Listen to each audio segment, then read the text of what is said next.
Vocês vejam, meus amigos produtores e produtoras rurais, quão antigo é esse drama, né? Ele produziu café e o café deu uma quebra de safra, ele só colheu 10%. E ele estava lá em Brasília, né, o produtor rural lá em Brasília, pedindo uma audiência, né, com Deus, né, que o Deus, o político que se acha Deus, né? Então, para vocês verem, para pedir o direito de alongamento. Tião Carreiro e Pardinho já cantava isso aí há mais de 50 anos, né? Cantando porque já era de direito do produtor rural. Então, vamos começar, meus amigos, com a história sempre do João, meu amigo João.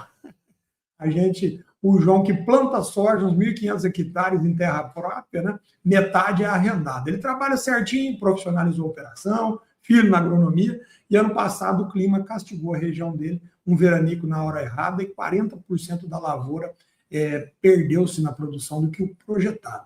O João, ele não gastou o dinheiro de custeio em comprar caminhonete, ele não desviou um centavo. A natureza que não entregou. E quando o vencimento da cédula veio, né, no banco, o João fez o que o pai dele sempre fez, foi lá e pediu a prorrogação de dívida, porque isso, meu amigo, é um direito, nunca foi um favor, isso é um direito do produtor rural. E é um direito de 50 anos, porque o crédito rural no Brasil, ele não é um empréstimo comum, ele existe por causa de uma política pública, tá? O país precisa de comida e quem produz precisa de crédito com regras especiais. Isso vem da lei do crédito rural dos anos 60, passa pela política agrícola e pela lei que mandou alongar as dívidas nos anos 90. Então, o STJ já pacificou isso há mais de 20 anos, tá? 22 anos, existe uma súmula chamada 298, e ela diz com todas as letras que o alongamento da dívida do crédito rural, ele não é uma faculdade de um banco, não é uma faculdade, ele é direito do devedor, direito do produtor rural, nos termos da lei. Comprovou a frustração de safra, a dificuldade de comercialização, o evento fora do seu controle, o banco tem que prorrogar os mesmos encargos do contrato.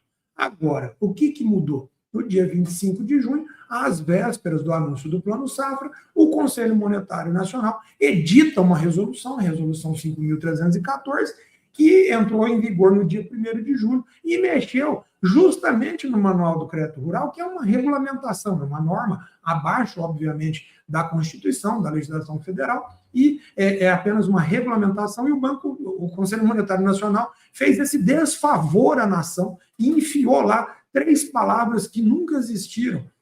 A instituição financeira fica autorizada, por sua conveniência e decisão, a prorrogar a dívida. Conveniência e decisão do banco produtor. Como é que a gente vai comentar isso aqui, né? Na prática, o que o sistema bancário ele vai fazer, né? Ele vai transformar o dever em escolha. O gerente vai poder olhar para você e dizer, olha, senhor, até comprova a quebra de safra, realmente, mas o banco decidiu que não é conveniente prorrogar para o senhor, não. Então, foi por isso, né, que o setor todo se levantou, a Federação da Agricultura, o Sistema FAE, mandou um ofício direto para o presidente do Banco Central, pedindo justamente a revisão da redação dessa resolução, que ficou desastrosa essa redação. Ficou contra todo um direito, tudo que a lei assegura e para o produtor há mais de 50 anos. Então, presta atenção comigo aqui, porque no direito na lida é aqui que a gente se diferencia, né? Muita gente está espalhando pânico e dizendo que o alongamento acabou. E isso não é verdade, produtor. Eu vou te explicar como é que funciona a hierarquia das normas, né? Eu não posso complicar aqui, porque não é o objeto do programa, mas eu preciso te explicar, né? Então, vamos lá, pensa numa cerca. Então, a Constituição é o mourão, o canto ali, né? As leis federais, elas vão ser os balancins, tá? E a resolução do Conselho Monetário Nacional? Ela é o arame, tá? E arame nenhum manda no mourão, ou seja, uma resolução, que é uma norma administrativa ali, ela não tem o poder de revogar uma lei federal, nem muito menos para cancelar uma súmula, né? Uma súmula do STJ, que continua valendo. Então, as leis do crédito rural continuam sim valendo, e olha o que é interessante. A lei dos anos 90 já usava a palavra autorizada para os bancos. E mesmo assim, o STJ disse que era direito do produtor. Esse argumento já foi enfrentado, já foi rejeitado há mais de 20 anos, e tem mais um estudo ainda para vocês. Os contratos assinados antes de 1º de julho de 2026, eles seguem a regra antiga. Então, essa nova norma sequer pode retroagir para pegar qualquer contrato assinado antes de 1º de julho de 2026. Isso é garantia constitucional, chama-se ato jurídico perfeito, tá? E a Justiça, inclusive, no mesmo dia, lá em Mato Grosso, a gente teve um banco público que foi obrigado a prorrogar uma dívida do produtor rural de R$ 925 mil, e foi jogado para 10 anos com a primeira parcela, vencendo só em março do ano que vem, quando ele vai colher a próxima safra. Ela suspendeu a cobrança, proibiu a negativação e vedou os juros de mora.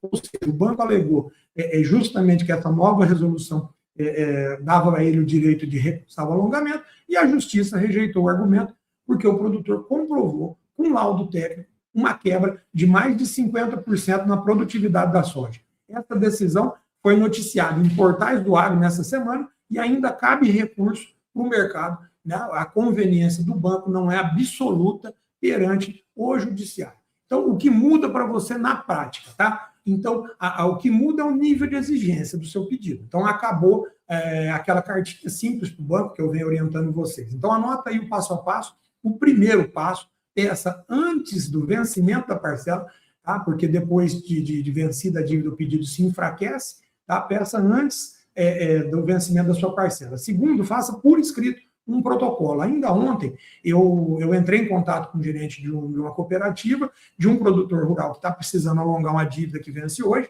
e perguntei para ele os canais oficiais, porque ali o próprio WhatsApp do gerente, o oficial, né, do banco, já serve como um caminho para notificação. Mas ele, gentilmente, me deu os 2 e-mails, né, dos bancos, e a gente encaminhou esse pedido de prorrogação formal através do e-mail, tá? Então é possível você encaminhar através do e-mail, não é uma coisa complicada.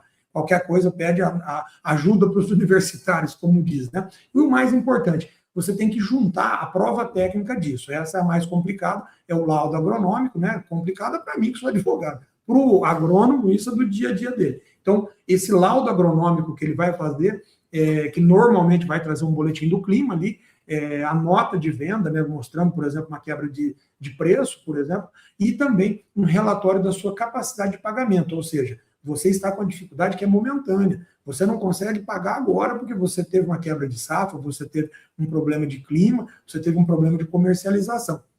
E aí você consegue pagar sim essa dívida, mas você vai precisar de mais tempo, você vai precisar alongar, você vai precisar esticar a sua dívida, tá? E não é uma súplica, tá? É uma demonstração que você vai fazer. Então, se o banco negar ou não responder, peça, né, uma resposta por escrito e o motivo. Quer dizer, se você colocou lá o laudo, o banco tem que dar se ele der uma negativa, não vai poder ser por conveniência dele, né? Ou seja, não quero, tá? Ele tem que analisar tecnicamente o seu caso, e se tem algum erro, ele tem que apontar ou teria que trazer outro laudo. E se ele não fizer nenhuma dessas coisas, esse abuso, né, a justiça vai corrigir para você. Então, o produtor bem documentado continua tendo esse caminho. Quem vai sofrer é, eventualmente, um produtor que esteja desorganizado. Mas hoje, com todo o direito à informação, você consegue, sim, fazer essa prorrogação. Então, a diferença sempre entre um e o outro, mais do que nunca, vai ser a prorrogação. Se você tem aí um crédito rural vencendo nos próximos meses, já sabe que a conta não vai fechar por causa de quebra de safra, né, por causa de preço, não espera vencer, tá? Procura orientação jurídica especializada para um diagnóstico do seu caso. Cada fazenda tem seus fatos, cada contrato, né, tem a sua própria história. Eu, que sou especialista em direito do agronegócio, né, estou à sua disposição para fazer esse diagnóstico, tá? Aqui, nós estamos pessoalmente aqui em Campo Grande, mas a gente atende, hoje tudo é online, é tudo digital, inclusive o agrônomo, quando eu converso com ele, eu já passo as documentações que tem, né? Muitas vezes ele vai fazer com ajuda de satélite, de mapa de satélite, de pesquisa, né? De preço do produto.